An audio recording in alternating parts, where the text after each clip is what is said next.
In a world yearning to comprehend the complexities of life, we're often questioning, why do things unfold the way they unfold?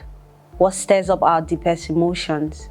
Why are some people successful and others are not?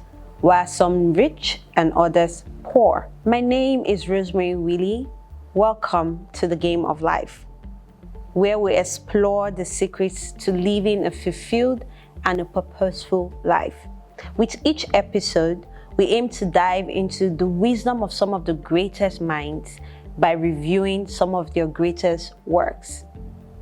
On the show today, I have with me Goldevank Shukla. Goldevank Shukla is a meditation expert with over 27 years of experience teaching 32 different meditation techniques, some of which he innovated himself.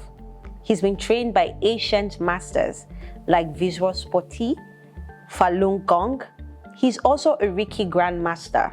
He has transformed the lives of over 3,000 students, and he has a deep interest in philosophy, studying over 10,000 scriptures from different traditions, such as the Hindu tradition, Christianity, Buddhism, so many. He has a deep interest in spiritual elevation, which he calls ascension for helping humanity. Apart from the spiritual side, he has a professional side. He is a CPA chartered accountant, CFE, CSER, and a Wharton postgraduate with 24 years of experience working all over the world, Asia, Africa, across all continents. We are honored to have him as our guest today on the Game of Life, where he will be sharing his insights on meditation, philosophy, and above all, reviewing the book of one of the greatest authors. So you're welcome to the Game of Life show. I'm particularly excited because in this series, we'll be going through Sphoorthi Synopsis, which was written by a great author.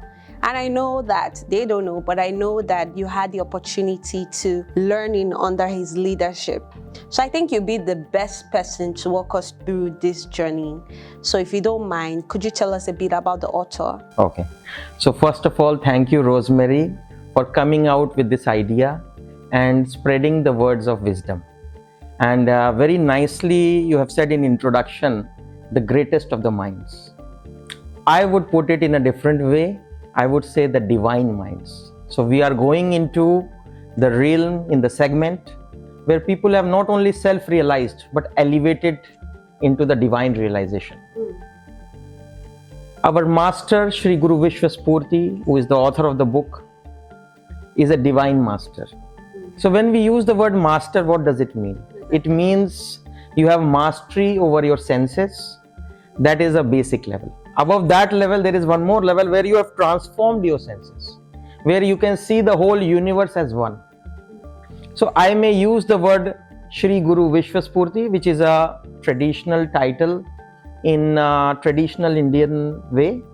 We can sometimes call him as Guru or Master. So in this discussion, I will use short words or long words, but it is all meant for the Master. Okay, interesting. You said divine a couple of times, and how does one understand or attain divinity? Is that even possible? Two questions to it. One is, what is divinity and is it possible? Exactly. So how the master Shri Guru Viswa Sphoorthi says, he says that he is a scientific saint. So he connects science and spirituality. He has a scientific view towards spiritual aspects of life. So what he says is, if you follow his philosophy, if you follow the breathing procedure meditation, he says everyone can achieve divinity. It is not a special status to only few people. For that, he gives a very good experiment. He says, take 10 grains of any grain, food grain that you would like a rice grain. Right. Try to sow them and give them the right conditions for growth. He says all 10 will grow. And then he writes in a very different poetic way, try it for yourself and see. So his process is so practical that everyone who follows will get 100% results. Okay, that's fine. But I'm thinking in a practical way. I mean, you use the grain of rice, but like in my life, how am I supposed to actualize that? How do I sow? What am I sowing? It's a lot going on. So we will explore, all your questions will be answered while we go through the journey of book. Fantastic. That is one aspect. So what Shri Guru Viswa Sphoorthi says is every person is born with, you can say, instinct. Yes. Which he calls it as an instinctive mind. So imagine you are going somewhere and somebody behaves wrongly with us. We try to react with an instinct. We don't think, we just impulsively react. So he says that is the state of instinctive mind. But he says if you work over yourself, if you try to analyze yourself where you are going and you follow the process that he has told, there is a possibility that we can cultivate this instinct. And cultivation of instinct into intellectual mind. So what is the difference? The difference is, imagine the same situation happens, you give a pause and think how I should react. Is that the best way to react? What are the different options available to you? So this is an intellectual state of mind. Then further, he says, he uses the word culminating instead of cultivating. While we were cultivating from instinctive mind to intellectual mind, we will be culminating, it's a transformative process, into intuitional mind. So intuitional mind is another phenomena which is beyond the words, where you connect with the nature, you connect with the divinity, and there your actions change. So imagine, let's come to the third scenario where how an intuitional mind would react. He would not react, actually he would interact. It is also possible that though the experience is negative, but the person interacting gets a positive experience. Interacts with the situation? With the situation, okay. With various variables like person, okay. Environment. Let's not give them too much. I know that there's a lot in the book. We haven't even gotten into the book and you already have, word of wisdom. So let's take the book. The first thing is ability. Okay. When somebody thinks of ability, there's so many things come into mind, but when you read what the master has written, it's clouded. So I'll just read for our viewers and I'll let you throw some insight. So it says, ability-based viable liability yields reliable results. One of the things I would say in this book, is written in a poetic form. It's like a poem. And where a person would write 5 pages, 10 pages, he would bring it into one sentence. Yes. So it's pretty condensed and you can say concentrated in few words. So like you said, a very beautiful sentence, ability-based viable liability yields reliable results. So what he says is, okay, you will take the liability, you will take the undertaking or obligation based on your capability to deliver. Imagine everyone, have their own desires, aims, ambitions, but in the ambitious growth, you forgot about the basics part. There can be you took a big loan which does not match to your earning stream. It is a typical finance concept I am talking. But it can also be, imagine there is one person who has committed to deliver, let's say every Friday or Sunday, and based on his schedule, he is not able to deliver. The reliability aspect, how would you partner with him, place yourself in the society, will depend on these interactions. And these interactions have to be based on viable liability. So are you trying to say that you can't make a commitment without having the capacity for it? He's not saying about the capacity. Okay. He is saying assessment of the capacity. Imagine you are having a very long schedule to work and you are sleeping around 1 o'clock, but you have committed to go to church at 4 o'clock. Your mind and your body needs relaxation. So assess first, what is your current capability to deliver? Before you say yes. Before you say yes. It can be on account of schedule, it can be on account of talent. Okay, yes. That makes sense, but we live in a world that is unpredictable. Okay. So what if you do your assessment and you say, okay, church is by 4 p.m. I don't have any activity before 4 p.m. and then something happens. But you already committed to going to church by 4 p.m. So I think it's a very tricky question you have asked and I would appreciate you for that. We are living in a VUCA world where you have volatility, you have uncertainty, anything can Exactly. happen. But that is actually more the reason to organize and structure yourself, to do an assessment. Because you never know what the new variable will come. From commitment perspective, I would also like to say, in this example, let's say you are extending till 1 and then you want to go at morning at 4 or 5. It's a stretch. But if I think from an innovative angle, can it also happen that you sleep at 1 and get up at 4? Can it happen that you woke up without a stretch? So if you are adopting the techniques of breathing, meditation, your sleep will also shorten. So the whole concept is about a peaceful mind is a powerful mind, which master says all the time. Let me look at it from another angle. Let's take, for instance, a skill. Okay. Say I have a job and I am asked to do a particular assignment and I do not have the skills for it. Very good. Are you saying I can't commit to it until I develop that skill? I think this is another scenario and also a difficult and good question from your side. So one side you are saying my skill set is not matching. But I would love to do it anyway. Yes. I want to commit to it. One thing is an internal assertion. I can do it, since this can do it, he can do it, so I can also do it. Very nice, because you have self-confidence. But second is also an assessment. Since he does it, what are the skills he has and what I don't have? And then imagine you are plotting it on a PowerPoint or Excel and comparing. Okay, let us say 4 skills are required to deliver this. Now out of these, 2 skills I can get by 6 months. And then you commit according to your skill level. Right. So that will have an aspect of reliability, which he says gives reliable results. And another part is when you will commit, the person will also appreciate, oh, she's authentic. She clearly said, yes, I'm willing to learn. I can also do it. I have a very sharp mind. But these skill sets, out of these 2, I will deliver by this. You will be surprised that even when you committed for 2, possibly you achieved all the 6 on the way. Nice. Okay, so in summary, you're saying that first line, ability-based viable liability yields reliable results. You're saying you have to do a self-assessment no matter what the situation is. And that puts you on a plane to yield results. Perfect. Very nicely you have coined this. And for that, the Master Shri Guru Viswa Sphoorthi says self-introspection. Self-introspection. So he says you should have an introspective bent of mind.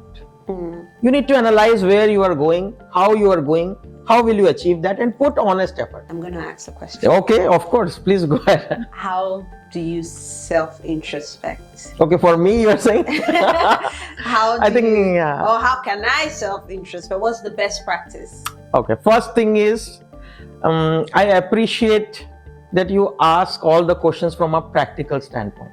You don't like theory. So that is exactly you are asking, how do you do? Yes. I can tell you, every day I write my diary. What are the creative thoughts which are coming in? I jot it down. Sometimes there may be situations which are not so great, like negative emotions, negative circumstances. I then jot it down also in the diary. You're saying you try to capture everything thought that comes. Yes. Wow. And you should actually ask the question why. So one thing is, creative thoughts, when they come, they may go away also. You may forget about it, while they have a lot of value. So are we jotting creative thoughts, or we're jotting any thoughts that all the thoughts you are jotting? That's a very difficult job. It's not difficult once you start. Like imagine at the end of the day, I have come back from the office, I have taken my food, I am going to rest. Now I am thinking, how was my day? So, okay, you are not going in detail that you took lunch at, let's say, 1:30. Okay, this happened this way. Yes. Yeah. And then the mind and the heart, your conscience will say, you should have done this I better. could have done this way better. Nice. And you will jot down that, okay, this happened, I could have tried a different way. And this learning, when it comes to your diary writing, it cements your thinking pattern. So imagine it occurs for next 1,000 times. You will be ready to interact it in a creative and an intelligent way, which is the intellectual mind we also started with. So are you saying it's best you do this at the end of your day? Because I was going to ask a question. If you're busy trying to jot down all of your thoughts, how doesn't that affect you being in the moment of time, being actively present? So I think from your question, more from the content, but I see that you see a challenge of how you can do. I have been doing from 24 years, Wow. more than 10,000 pages of my personal diary. Wow. And that was suggested by master to do. It's not about the time end of the day. You can even do during the day. I can give you many practical examples. Like imagine you go to Google Office. Google offices have whiteboards on the side. A creative thought can come even when you are going towards the washroom. So just pick up pen and write it down. When a creative thought comes, it opens new avenues and new opportunities for us.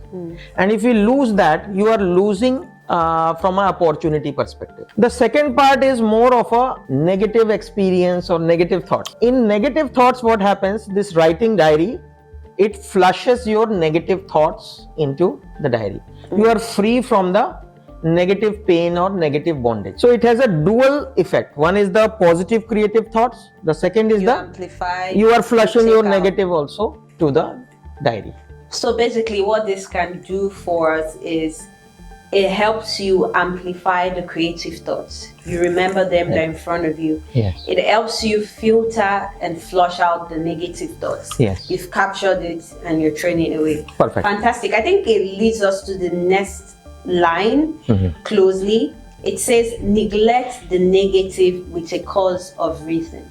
You think, okay, my whole life, my whole time, my focus is going on something. Now a negative bump comes on the way. What is the importance of it? Imagine you are going up the stairs in your company and somebody like said something. You have to think, my whole day is going with this focus. How much I can focus on this? So with the cause of reason. And if I ignore, how beneficial it will be. So one is ignorance. And of course, you may have something like continuous negative flows. So there are different techniques for different situations. So basically you're saying what the master means by neglect the negative with the cause of reason. Don't just ignore the negativity in a situation. Give yourself a reason. I think perfecto is the right word in Spanish for you. Okay, this will go a long way to help a lot of people because everything happening in the world today, you know, social media, the news, a lot of negative thoughts. You know, you're being clouded with a lot of negative thoughts. So it's important to say, I'm going to capture this thought and I'm throwing it away, but I have to give myself a reason. Maybe this may affect my health. Maybe it affects the way I show up for the people I love. Give yourself a reason and then throw the negative thoughts away. I think, let me say one thing. In this discussion, you have said a very important thing about social media and digital data. Digital media is also having a very strong influence on our psychology. You will see the news only when it is negative. If it is a positive news, you may probably ignore it. So this is what the media companies also, they like to track catchy news. Yes. And generally you will say that now the survey have done all over the world. Bad news sells. 60%, yes, the bad news sells more. So imagine you are not associated with it, but it has a strong impact on your psyche. Trigger. So this will trigger another set of actions, which is it will affect your psyche, it will affect your body, it will affect your breathing rhythm, and finally it will try to control you. You will try to always think and be anxious.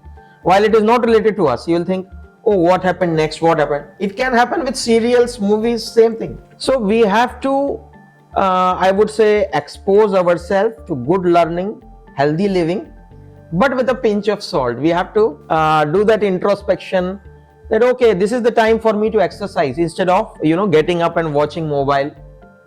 So very nicely in this context, you have said that digital pollution is one of a very big problem now. Yeah. Let's take the next slide.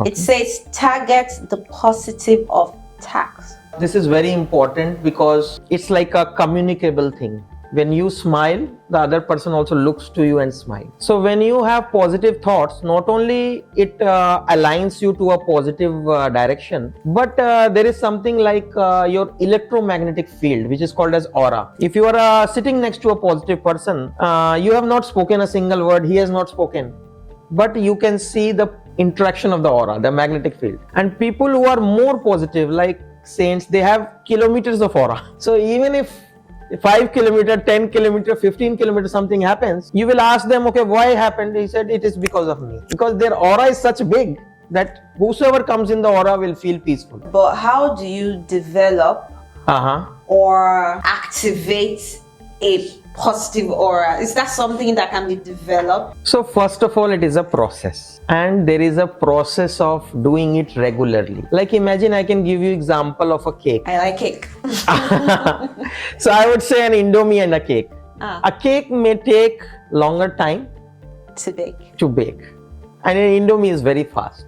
5 minutes. Yes. So when you follow a process, you are doing regular introspection, you are doing breathing exercise, you are doing meditation, a slow and steady transformation comes place. Now, would you say that if I try for 1 day, or if I read and understand 1 day, would you do it? I would say give yourself time of 41 days. 41 days. 41 days.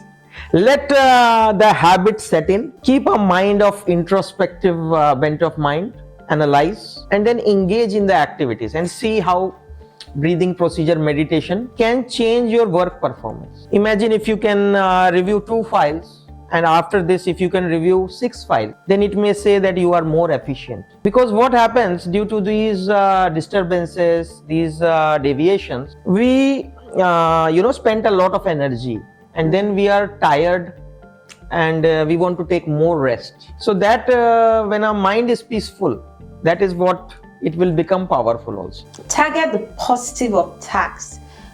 Somebody just reading this may relate it to what it actually is. Target the positive of tasks. Could it be that maybe I have a job, and let's say I do not have the most understanding boss or colleagues? Could it be that the master is trying to say, even in that, you need to target, I don't know, is that like target what's very positive nice. About it? Very or nice. And then I feel like there's a link with neglect the negative for a cause of reason and target the positive of tax. But I mean, you're the expert. No, but you are speaking very nicely. Put it together. That neglect the negative and target the positive. This is the complete scenario. And this is also very important, and we also have seen in our lives, in our professional lives, a person is working with us and he says, I don't like this job. I am meant for something else. But you have got the job. See the positive aspects that you will learn from the job. But if you don't appreciate, you will never learn the positive aspects. And no job is small or big. I can give you my child example. At one time I was studying and I never thought that what is the value of cleaning the floors. And it happened that when I was staying with my father, my mother was somewhere and my father had a transferable job. We always had somebody to help as a helper. But my father, while going to office, he said, okay, you clean the clothes. At that age, I could not appreciate why I'm doing. Even now, do I really need to do now? No. It's you may feel it is difficult. A difficult job for the world we live in today. See, I'll tell you, gratitude. I heard one very, very, very interesting thing. It's not about the positive, it's not about the negative. Who is more consistent will always win. So imagine you are consistent in your positive outlook. What will happen? You will automatically speak, think, and that aura will also communicate to your colleagues, peers, boss, and he will be motivated to say, okay, I think you have this capability, why don't you do this? That creative dimension, that proactive dimension will come. And who would not like a person to do more? Imagine I give you one task, you do 2. Any boss, any peer will be happy to interact this way. I don't know if the master made this like intentional, but I think that every line connects, has a connection with each So other. this I will explain to you. See, we write and we think and we try to make sequences. But masters at that level are aligned with nature. They just keep writing like a fountain. And you will always find, oh, they have thought very nicely, they have structured, they have put in sequence. It's naturally coming out of them and automatically brings the beauty and sequence. Okay. Learning is a longing desire. Is it really? I think you can ask me, who's been into reading from years and who reads every day, and I can't sleep without reading. And so that is a part of it, which is really good. For some of us, we don't read that much. So are we missing out on something? Because I really like music. It's something, it's just a part of me. And it's a desire that, I can't suppress. But it's saying learning is a longing desire. What's the secret there? So to the best of my understanding, I'm sharing my views, let's say for music. It's not about only reading, it's not about only learning in a formal way. Okay. Let's imagine you have heard a beautiful music and you like the way the guitar was played. Now, if you are really interested, you would not stop at it. No. You would like to say which kind of guitar it is. You would like to say which chord is pressing more. So then you are delving into the new universe of guitar.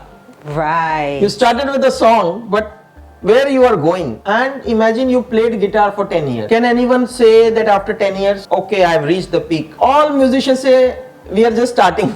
We are exploring. There are various creativity that we can explore. But will it be that at any point of time, like, I am hungry, if I eat, I can say I am satisfied, I can't take more. Can you say in case of learning, I would say there are creative universes to So it. it's not really about reading a book. Yes.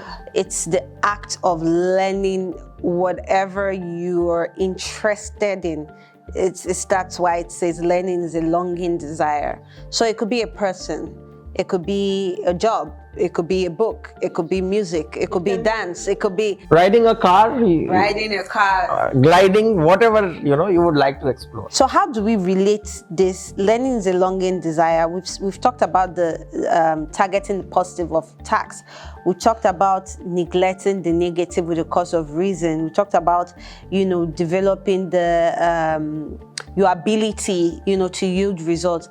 How does that link to learning and making it a longing desire? So you are looking at the link, and then you are trying to find Practicalize the it, practical part of longing, desire and learning. How does it fit in? So imagine you want to learn. What is the limit? The thing is that there is no limit. Aspect of wisdom. I think there's a connection with yourself, because we talked about introspect. Yes. That it's a continuous journey to learn and understand yourself, who you are, and your values, what you live for. Could that be it? I'll explain to you in another way. Okay. Imagine we are in let's say 1920s. We want to learn how to make a car.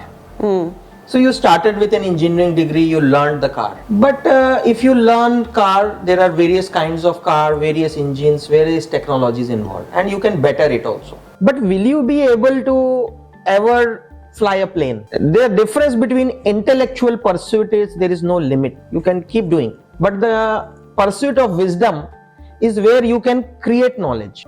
So you learned guitar, fine, but can you innovate a new instrument which can also play the different music styles? Would you be satisfied with the available instruments, or you can go further beyond the boundaries? That is where he is saying that if you even try to engage in a guitar, we saw in the previous example, there is no limit. Even 10 years you will say, I am still learning and trying to innovate. So this is where the context is coming, that once you start your self-exploration, you will see the limitless opportunities of universe opening to us, but not in the form of longing, in the form of good understanding, not in the form of intellectualizing, but in the form of wisdom. The next line is, greed of lust is a breed of risk or lurk. What does that mean? I think the difficulty, or you can say the beauty of master, is he compresses many philosophies or books into single line. So that's why it's crystallized, and sometimes it's poetic because it has a combination. So let's break it into like greed of lust. Lust. Greed of. Greed of lust. Because can somebody really be Yes. greedy over lust? I mean, lust is Already. Yes. you So lust over something, you're practically losing yourself. So greed of lust. you are engaging in activities, you are having interactions, and you try to make bonds. But when you make such a bond which spoils the other person and which also spoils your own mental peace. So the beauty of life is not in greed of lust. Balance. So what he's saying is balance, self-regulation, and what he says, if you do this way, then what we will face, he's writing, breed of risk. Breed of risk means there is a risk. Risk means there is a negative outcome possibility. Or he uses the word lurk. Lurk basically means somebody is hiding to grab you. And you may see that, I would say all over the world, you may see people are doing very well in their professional life. And suddenly they become confident, overconfident. And then you will find that they did such errors that finally they find themselves in a jail. So what is that they do?